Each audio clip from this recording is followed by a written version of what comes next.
بسم الله الرحمن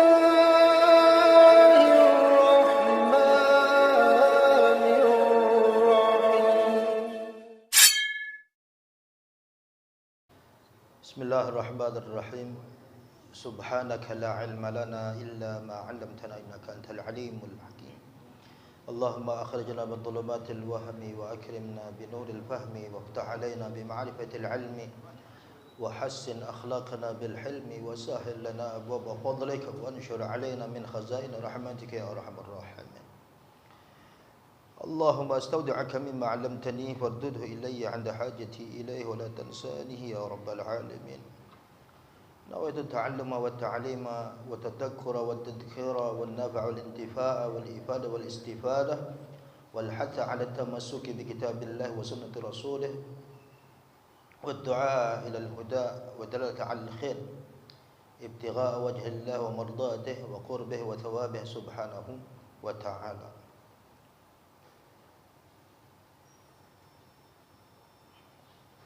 Hadis berikutnya yakni an Ibn Abbas radhiyallahu anhuma qala qala Rasulullah sallallahu alaihi wasallam al-fajru fajran fajrun yuharrimu at-ta'am wa tahillu fihi as-salah wa fajrun tahrimu fihi as-salah ay salatu as-subh wa yahillu fihi at-ta'am rawahu Ibn Khuzaimah wal Hakim wa sahahahu وللحاكم من حديث جابر نحو وزاد في الذي يحرم الطعام إنه يذهب مستطيلا في الأفق وفي الآخر إنه كدنب السرحان. Selanjutnya adalah hadis dari Ibnu Abbas radhiyallahu anhuma qala qala Rasulullah sallallahu alaihi wasallam, ia berkata bersabda Rasulullah sallallahu alaihi wasallam, al-fajru fajran. Fajar itu ada dua jenis. Yang pertama fajrun yuharrimut ta'am wa tahillu fihi as-salah. Fajar yang mengharamkan makan dan akan tetapi dihalalkan mengerjakan salat di dalamnya. Ini satu. Yang kedua wa fajrun tahrimu fihi as-salah. Ay salatus subh, yakni fajar yang melarang, fajar yang diharamkan mengerjakan salat di dalamnya, yakni salat subuh, tetapi dihalalkan wa yahillu fihi at-ta'am, dihalalkan makan di dalamnya. Hadis riwayat Ibn Khuzaimah wal Hakim wa sahahahu. Keduanya menilai hadis ini sahih. Ada jalur dari Al-Hakim dari hadis Jabir disebutkan hadis yang serupa, namun ada tambahan wazada fil ladzi yuharrimut ta'am, yaitu ditambahkan dalam fajar yang mengharamkan makan. Innahu yadhhab mustatilan fihi fil ufuq, sesungguhnya cahaya yang memanjang di ufuk. Wa fil akhar, sedangkan mengenai fajar yang lain yaitu innahu kadana bis sirhan, yang mengharamkan salat tetapi menghalalkan makan, disebutkan fajar yang mengharamkan salat subuh dan menghalalkan makan sahur. Itu bentuknya seperti ekor serigala. Al-ma'na al-ijmali, makna secara umum hadis ini, Rasulullah sallallahu alaihi wasallam telah membuat istilah khusus dengan menggunakan beberapa lafaz. Wada'a syaril hakim li ba'd al-alfaz ma'ani syar'iyyah khassah, lafaz yang menunjukkan pengertian-pengertian yang berkaitan dengan hukum syariat secara khusus, yaitu haqa'iq murada min tilkal alfaz ala hasabi wada'iha, sesuai dengan istilah yang digunakan, sehingga dengannya dapat diambil beberapa kesimpulan hukum. Warattaba ala dzalika al-ahkam wa nabaha al-ibad. Dan di samping mengingatkan umat Islam supaya mengambil berat terhadapnya. Di antara lafaz fajar ini dan maknanya secara bahasa al-lughawi, waqtu salat al-fajr yusamma al-fajr al-kadhim. Jadi fajar ini pada hakikatnya menurut bahasa munculnya cahaya yang memanjang.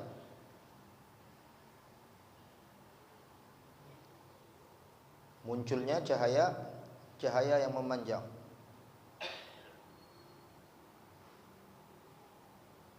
Dhuhurun nur mumtaddan kanal bidab fi wasatis sama. Seperti ekor serigala di tengah langit. Nah, itu yang dinamakan waktu fajar. Jika menemukan fajar seperti ini, tidak mengharamkan makan bagi orang yang hendak berpuasa. Wa la yahrum ta'am 'ala as-sha'im. Jadi dia tidak mengharamkan makan bagi orang yang hendak berpuasa dan salat. Wala yadkhul bihi waktu salat al-fajr. Dan waktu salat subuh belum tiba. Nah, ini yang kadangkala sering menjadi pembahasan pada saat di bulan suci Ramadan, ya. Saat bulan suci Ramadan kadang seseorang mempermasalahkan hal seperti ini. Ya, mudah-mudahan Allah SWT beri kita paham untuk memahami ini sehingga kita tidak berpolemik lagi.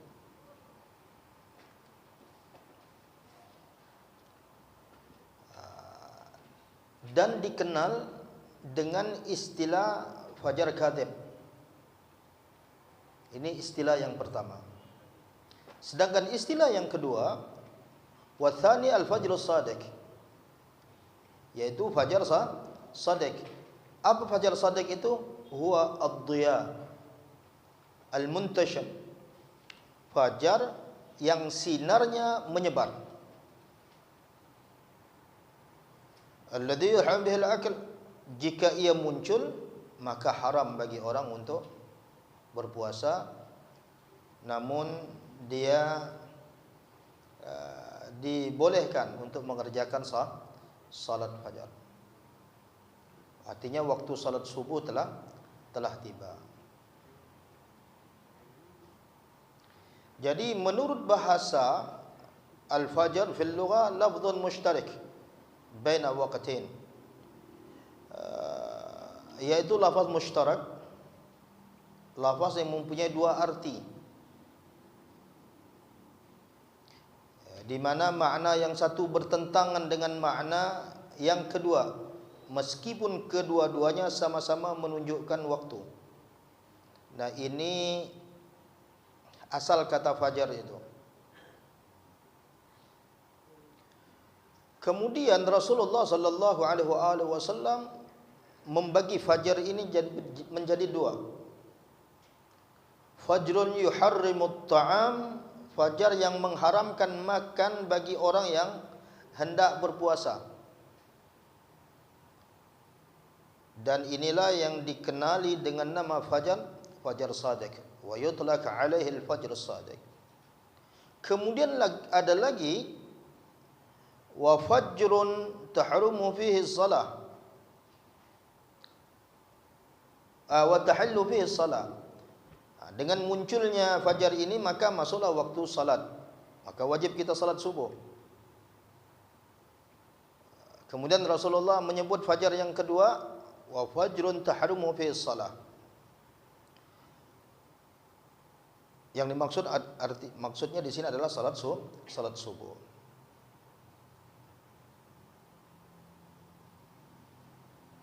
Artinya jangan sampai ada sangkaan bahwa apa yang diharamkan itu adalah seluruh salat secara mutlak, tidak. Nah, kemudian dalam hadis yang serupa, nahwu wa zada fil ladhi yuharrimu at-ta'am innahu yadhhab mustatilan fil ufuq wa fil akhir innahu kadana bis sirhan, yaitu fajar yang dinamakan fajar kadhib ini bentuknya masih seperti ekor serigala. Jika melihat fajar seperti itu, jangan sholat. Namun kita masih dibenarkan untuk makan. Nah, manakala waktu bentuknya memanjang di ufuk, maka sudah dibolehkan kita untuk salat dan haram makan. Itu saja perbedaannya. Selanjutnya, dalam hadis ini kita dapat satu pemahaman. Yang pertama, fajar menurut bahasa ialah suatu lafaz. Al-fiqhul hadith al-fajr lughatan mushtarak baina waqtain, yaitu lafaz yang memiliki dua pengertian waktu. Fa'alamatul waqtil awal kadana bidh-dhib yartafi' bis sama' kal'amud yahillu at-ta'am wa yuharrimu as-salat. Lafaz yang memiliki dua pengertian waktu. Tanda fa'alamatul waqtil awal, tanda fajar pertama adalah munculnya seberkas cahaya yang bentuknya seperti ekor serigala dan melintang tinggi, yartafi' bis sama' kal 'amud, melintang tinggi di atas langit persis seperti tiang. Nah, pada saat ini yahillu ta'am, boleh kita makan, masih boleh makan. Kalau di dalam bulan puasa kita masih dibenarkan untuk sahur, lanjutkan saja sahur. Namun kita tidak boleh salat karena belum masuk waktu salatnya belum masuk. Nah, ini yang pertama. Wa alamatul waqti tsani, adapun masuknya waktu, tanda waktu fajar yang kedua,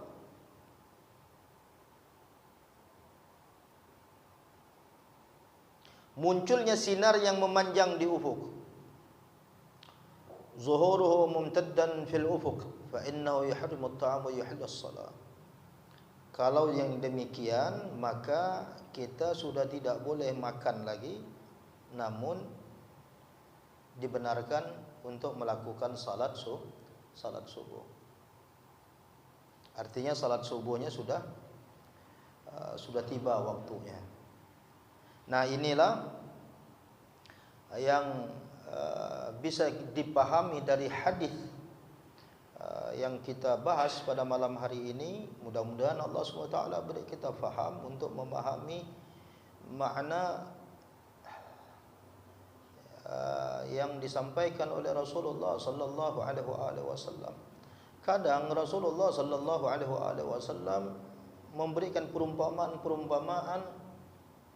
yang berkenaan dengan peristiwa yang ada.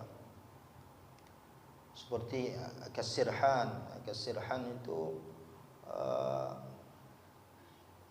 ekor serigala. Jadi ini istilah-istilah yang disampaikan, namun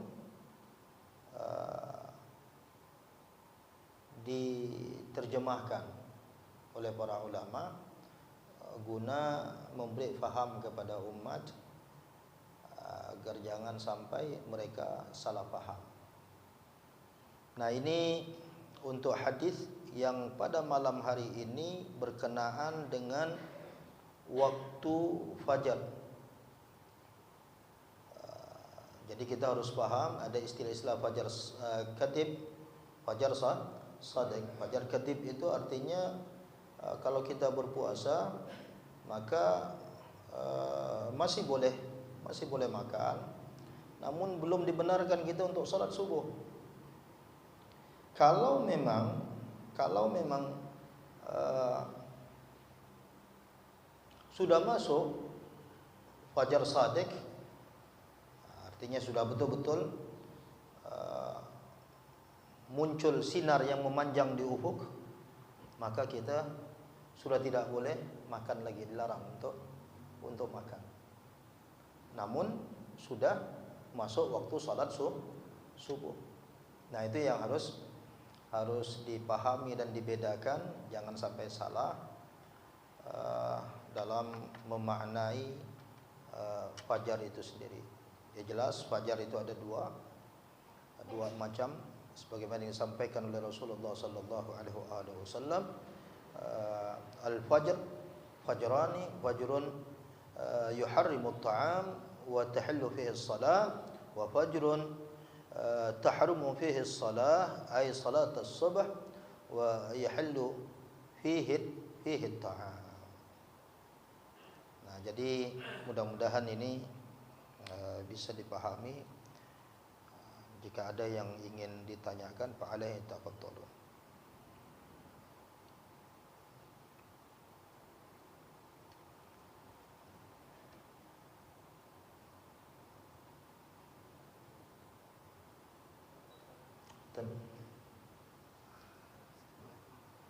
Assalamualaikum warahmatullahi wabarakatuh.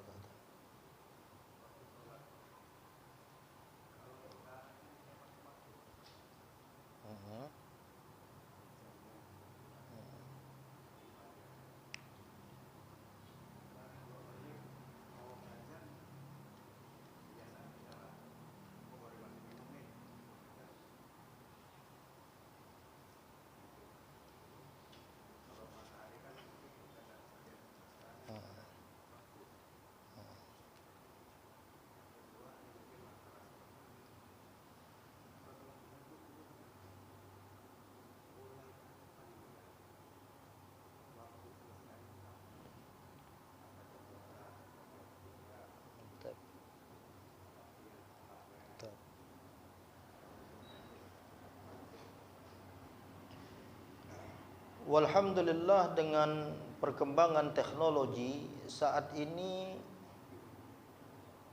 telah kita dapatkan kemudahan untuk mengenali waktu tersebut, waktu-waktu salatnya, waktu salat subuh jam 4 lewat sekian, waktu zuhur juga demikian. Ini semuanya perkembangan pengetahuan, ilmu pengetahuan, akhirnya ditemukan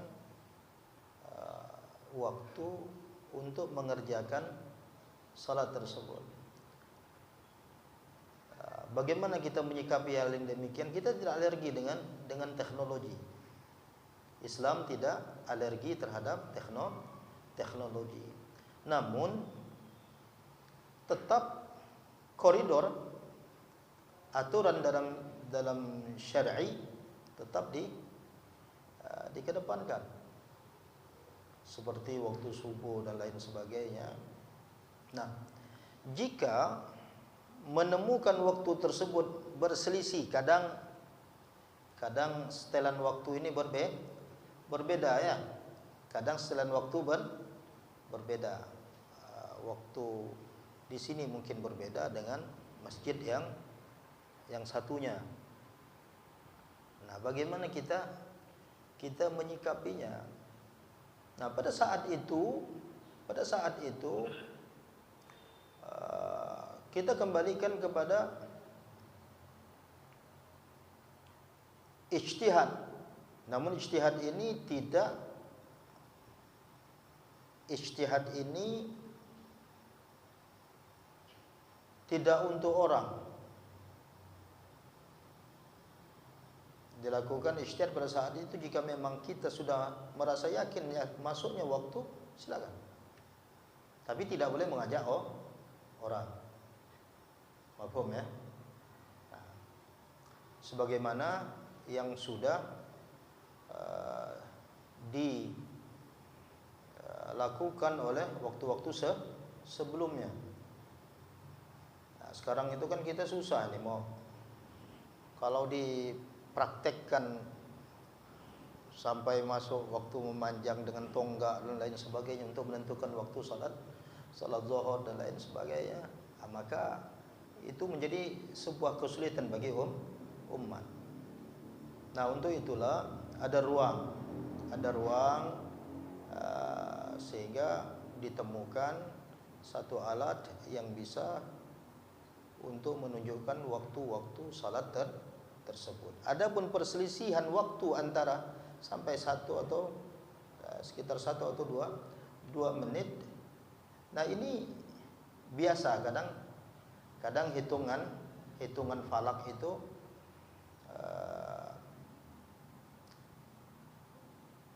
menurut perhitungan mereka kadang berbeda. Nah, selanjutnya masalah waktu salat tahajud. Kapan waktu salat tahajud yang terbaik? Yang terbaik itu sepertiga malam. Sejak kapan tahajud itu bisa digunakan? Bisa dilakukan. Tahajud artinya salat yang dilakukan setelah tidur malam.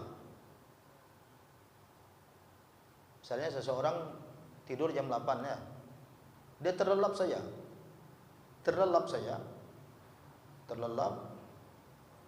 Kemudian sekitar 15 menit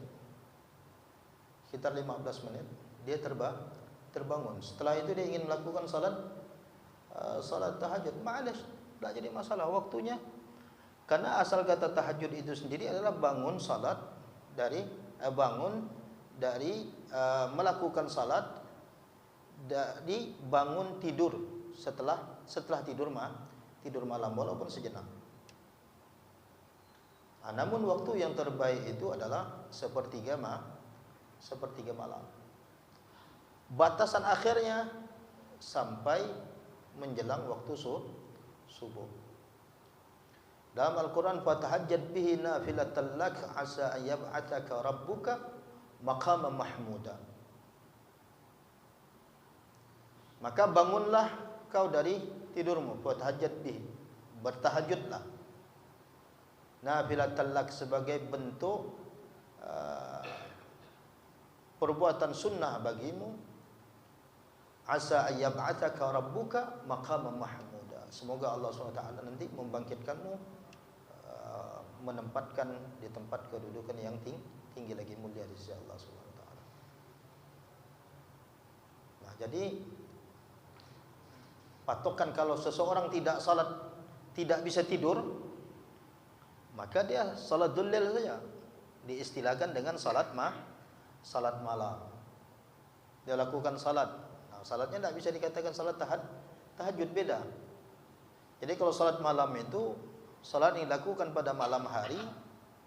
Nah, tahajud bagian daripada salat malam, bagian. Tapi tidak dikatakan salat seseorang yang melakukan salat tahajud tapi dia tidak tidur, tidak bisa. Dia harus terlelap dulu, bangun dari tidurnya, tidur malam dia. Nah, setelah itu kalau dia ingin melakukan salat tahajud silakan. Nah, kecuali di dalam bulan suci Ramadan. Nah, ini Al-Fakir sampaikan ada dua pendapat. Sayyidina Abu Bakar Siddiq karena usianya sudah mulai menua, sehingga beliau tidak merasa yakin bisa untuk bangun salat tahajud. antara salat witir dengan tahajud ini ya, di bulan suci Ramadan. Akhirnya beliau melakukan salat witir di awal waktu. Padahal hukum asalnya witir itu penutup daripada salat-salat sunnah di malam hari, penutupnya. Karena Nabi menyampaikan ij'alu akhir salatikum witra. Kalian jadikan akhir salat penutup kalian itu adalah salat witir. Jadi salat witir itu salat penutup salat malam, kecuali di dalam bulan suci Ramadan. Ada dua pendapat. Pendapat yang pertama menyatakan bahwasanya mengikuti pendapat daripada Sayyidina Abu Bakar yang tidak merasa yakin bahwasanya beliau bisa bangun malam. Akhirnya beliau melakukan salat di awal waktu, salat witirnya. Kemudian Sayyidina Umar karena masih muda merasa yakin, Sayyidina Umar tidak melakukan witir di awal waktu, namun melakukan witir itu di akhir daripada salat-salat yang sudah dilakukan, baru ditutup dengan witir. Wallahu subhanahu wa ta'ala. Yang lain?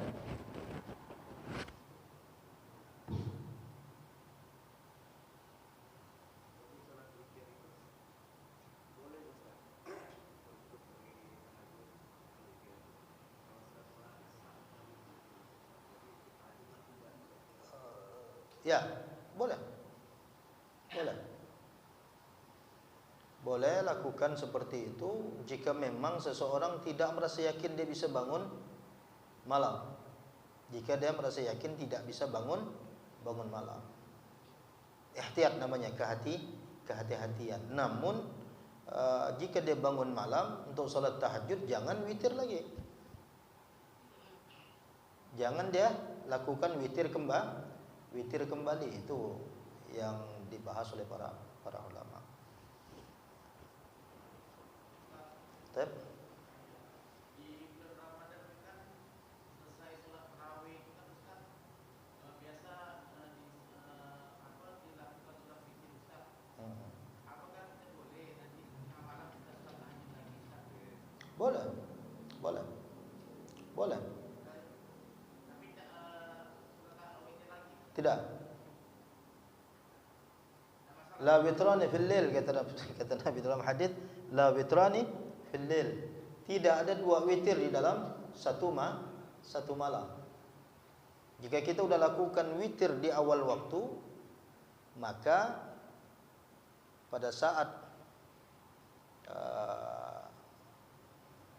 pertengahan malam kita bangun untuk melakukan salat tahajud dan lain sebagainya, jangan tutup witir lagi, karena witirnya sudah dilakukan di awal waktu. Yang lain?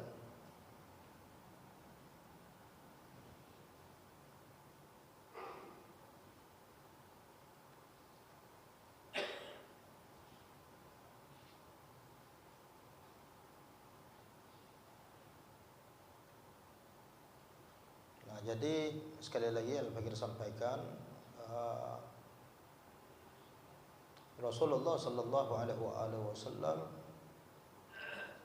kadang menggunakan lafaz-lafaz sebagai bentuk perumpamaan, sehingga dalam mustalahul hadis itu dibahas saat gerakan tangan Rasulullah. Misalnya Rasulullah mengucapkan ini begini model, kemudian arahnya nanti dibahas dalam kitab mustalahul hadis. Sehingga kalau orang yang paham dengan ilmu mustalahul hadis, maka dia tidak akan melakukan penafsiran hadis secara serampangan, tidak, tapi dengan konteks. Nah, contoh, kadang saya sampaikan, niatul mar'i khairu min amalih. Niat seseorang lebih baik daripada amalnya. Jika orang tidak mengetahui asbabul wurud daripada hadis ini, nanti akan kacau. Ya. Jadi ada hadis niyatul mar'i khairun min amalihi. Niat seseorang lebih baik daripada amalnya. Namun di dalam mustalahul hadis kita akan temukan ternyata ucapan Nabi seperti ini ada urutannya. Ada sabab musababnya. Sampai Nabi mengucapkan kalimat seperti ini. Ini dinamakan dengan istilah dalam mustalah itu diistilahkan dengan sababul wurud. Kalau Al-Quran sababun nuzul. Nah ternyata pada saat itu di kota Madinah sedang krisis air. Kemudian ada sebuah sumur yang dimiliki oleh seseorang. Sayyidina Utsman ingin membeli sumur tersebut, kemudian diwakafkan untuk kaum muslimin sehingga mereka tidak perlu membayar air lagi untuk memanfaatkan air tersebut. Nah, niat Sayyidina Utsman ini didengar, keinginan Sayyidina Utsman ini didengar oleh orang Yahudi. Orang Yahudi langsung beli dulu ini sumur. Akhirnya berita ini sampai ke Rasulullah. Nah, begitu Rasulullah mendengar, Rasulullah mengatakan niyatul mar'i. Niat seseorang, mar'i itu kembali, ya'ud ila Sayyidina Utsman bin Affan, kembali kepada Sayyidina Utsman. Niat Sayyidina Utsman maksudnya begitu. Khairun lebih baik min amalihi, dari pekerjaannya. Nya itu siapa? Yaitu orang Yahudi. Nah ini saya menyampaikan ini supaya kita punya paham yang benar untuk berbicara tentang ilmu hadis. Coba kalau tidak ada ilmu seperti mustalahul hadis yang membahas tentang proses hadis itu muncul, maka akan terjadi kekacauan. Nah, contohnya niat saya untuk sholat cukup dengan niat saja, puasa dengan niat saja, haji dengan niat saja. Oh, niat seseorang lebih baik daripada amal. Dia niat, ana punya niat lebih baik daripada amal ente. Nah, akhirnya disalah tafsirkan, kacau. Muncullah kekacauan dan banyak kita temukan di masyarakat yang orang yang menggunakan hadis ini untuk melegitimasi perbuatan dia. Kan banyak. Pada saat kita ajak ingin salat, sudah cukup ada. Ente ajak salat. Puasa, puasa. Ente saja puasa. Karena cukup niat, karena ada hadis Nabi. Itu kan kacau nanti. Nanti disandarkan ke Rasulullah, tapi kacau. Nah, mudah-mudahan ini bisa dipahami. Mungkin yang lain ada yang ingin disampaikan, ingin ditanyakan. Ada yang tafadhol.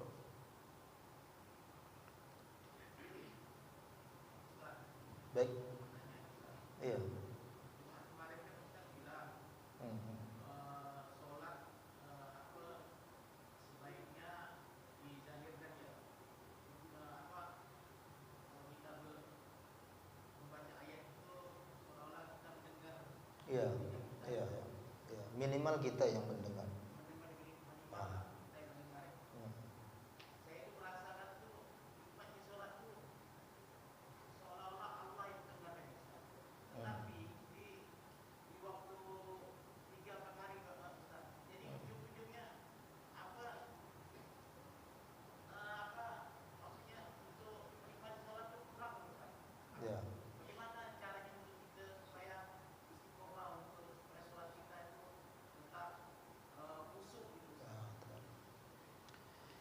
Jadi pertanyaan seperti ini pernah ditanyakan di hadapan Rasulullah sallallahu alaihi wasallam ketika Nabi menyampaikan nara mu'min yakhsha wa nara mu'min lam yakhsha.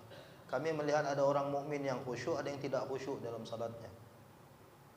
Akhirnya sahabat bertanya, "Bima tunal ya Rasulullah?" Dengan apa khusyuk itu didapat? Tilawatul Quran wa dzikrul maut. Rasulullah menjawab dengan kita banyak membaca Al-Quran dan mengingat kematian. Maka khusyuk itu akan didapat. Namun khusyuk itu artinya suatu pemberian anugerah dari Allah Subhanahu wa taala untuk hambanya. Dan tidak selamanya orang itu bisa khusyuk. Khusyuk itu saya umpamakan seperti seseorang yang membaca sesuatu kemudian dia larut dengan cerita di dalamnya sehingga ada orang yang lewat dan lain sebagainya, dia tidak teralihkan lagi konsentrasi karena dia udah masuk di dalam cerita yang ia baca. Itu khusyuk. Nah, kemudian wilayah kita ini adalah ibadah. Wilayah manusia itu ibadah, hamba Allah yang ibadah. Jangan terkecohkan dengan kekhusyuan ini. Ya, bukan namanya khusyuk kalau kita menterjemahkan dan lain sebagainya. Khusyuk itu pemberian anugerah dari Allah. Semakin mantap keimanan seseorang, maka dia akan mendapatkan ini khusyuk. Namun tidak selamanya kita dapatkan. Tidak setiap waktu ini kita dapatkan. Mungkin kita pernah Allahu Akbar, nikmat ibadah. Tapi suatu waktu kita pada saat kita mau takbir aja kita udah keingat dengan hal-hal duniawi. Nah, oleh karena itu lakukan saja ini ibadah, persembahkan ibadah yang terbaik kepada Allah Subhanahu wa taala, insyaallah Allah akan berikan kita khusyuk tadi. Untuk melatih khusyuk itu dengan kita membaca Al-Quran, mentadabburi Al-Quran, kemudian berikutnya kita banyak mengingat kematian. InsyaAllah inilah resep yang disampaikan oleh Nabi kita untuk mendapatkan khusyuk tersebut. Dan kita bersihkan hati kita dari hal-hal yang mengganggu perjalanan kita kepada Allah Subhanahu wa taala, seperti iri hati, dengki, sombong, takabur dan lain sebagainya, riya, sum'ah, ujub. Itu kita jauhkan, kita bersihkan hati kita. Insyaallah kita akan dapatkan khusyuk itu. Seperti tadi itu gambarannya, khusyuk itu adalah seperti seseorang yang membaca di dalam sebuah buku, kemudian dia larut dengan cerita di buku tersebut sehingga dia tidak lagi menyadari siapa-siapa yang lewat, siapa yang ada di sampingnya, siapa yang di hadapannya. Dia tidak menyadari lagi. Dan itulah gambaran untuk khusyuk seperti itu. Oleh karena itu kita dianjurkan untuk berjamaah. Kata ulama, nanti salat berjamaah ini yang khusyuknya ada waktu khusyuk di waktu takbiratul ihram, setelah itu dia buyar konsentrasinya. Ada yang khusyuknya di waktu dia ruku, ada yang khusyuk dapat khusyuk itu di waktu dia sujud. Semuanya nanti digabungkan sehingga menjadi pahala yang utuh di dalam salat tersebut. Inilah makna daripada salatul jamaah khairun min salatil fard bi 27 darajah. Salat berjamaah lebih baik daripada salat sendirian berbanding dengan 27 derajat. Wallahu subhanahu wa ta'ala a'lam. Subhanakallahumma wa bihamdika asyhadu an la ilaha illa anta astaghfiruka wa atubu ilaik. Assalamualaikum warahmatullahi wabarakatuh.